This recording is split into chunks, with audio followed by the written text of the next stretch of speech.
Welcome to my channel to make lights from PVC tubes. Today I will make a set of candle lights with a classic style. If you find the video useful, please share and subscribe to the channel. Thank you. Xin chào tất cả quý vị và các bạn. Hôm nay mình sẽ gửi đến quý vị và các bạn một mẫu đèn mới. Mời các bạn xem nha. Hôm nay mình làm mẫu đèn 2 tầng 15 bóng.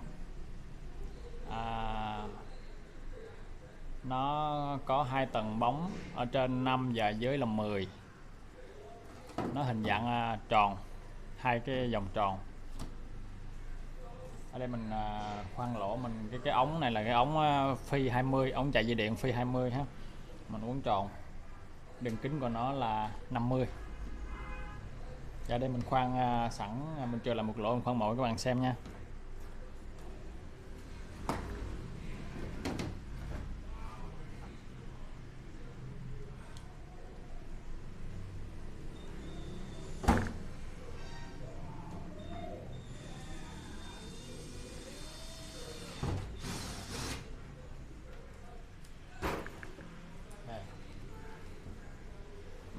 Khoan 10 cái lỗ, ở trên này mình chia đều ra 10 lỗ.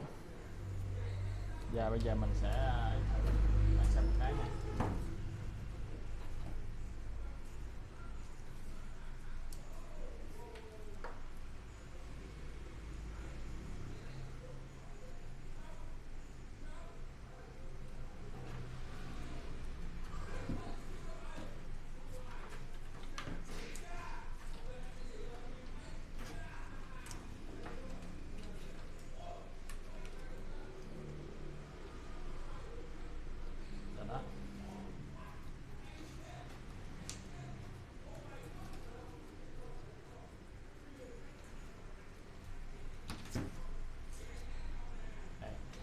Chạy đuôi dài ở đây luôn.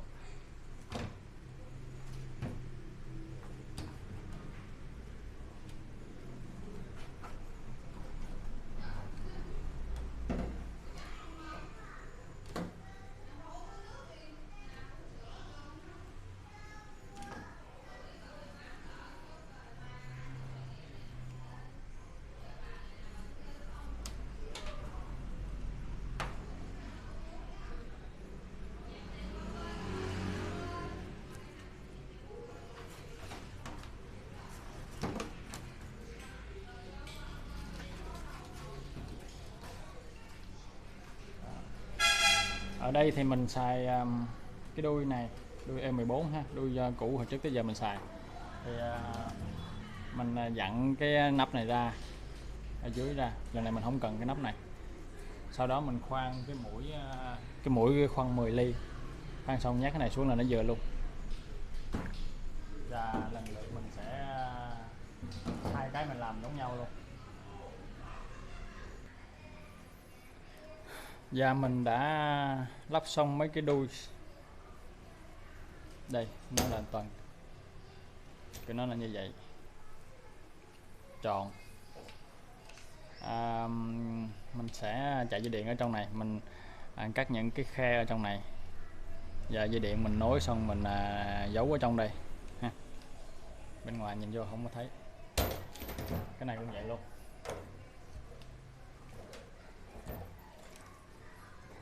Bây giờ mình sẽ treo lên rồi mình sơn, các bạn xem nha.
bây giờ mình sẽ sơn nha các bạn.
Rồi, bây giờ mình sẽ lắp bóng vô nha các bạn.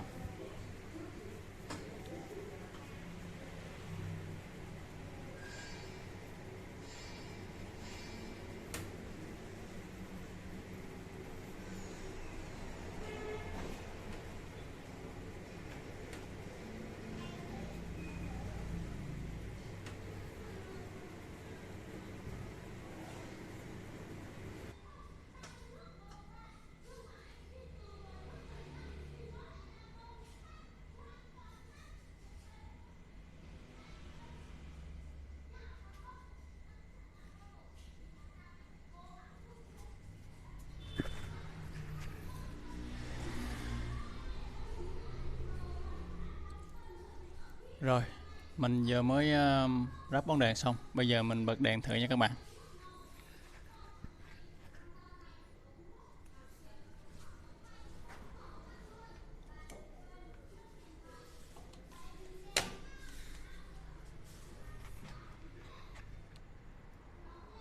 Ok, nó đã sáng đủ hết rồi, để mình lựa góc máy.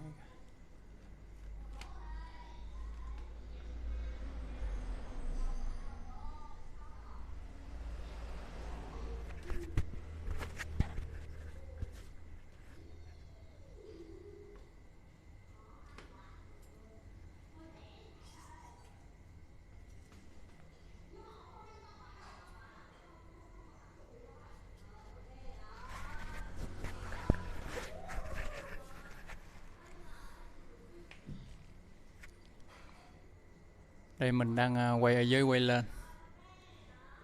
Vậy là đã xong. Này nó có 15 bóng ha, tầng trên 5, tầng dưới 10. Nó xài dây xích. Lần này mình chơi dây xích cho lạ. Cái sợi dây xích lớn nhất là có nghĩa là mình chạy cái dây điện nó đi theo cái sợi dây xích, cho nên nhìn thấy nó lớn hơn. Nhưng mà buộc nó phải giống như vậy rồi, không còn cách nào để đi dây điện lên trên.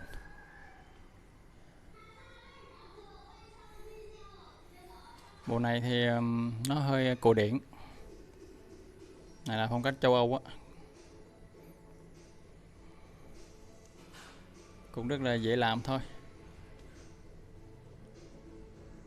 Các bạn yêu thích đèn đều để làm được hết.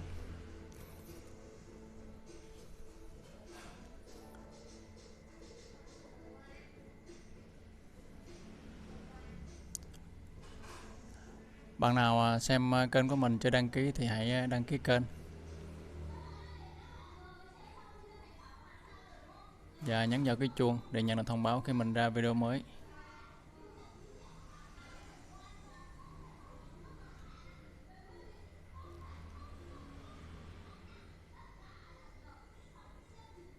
Rồi vậy xong các bạn ha. Cảm ơn các bạn đã xem video của mình. Hẹn gặp lại các bạn trong video tiếp theo. Xin chào, hẹn gặp lại.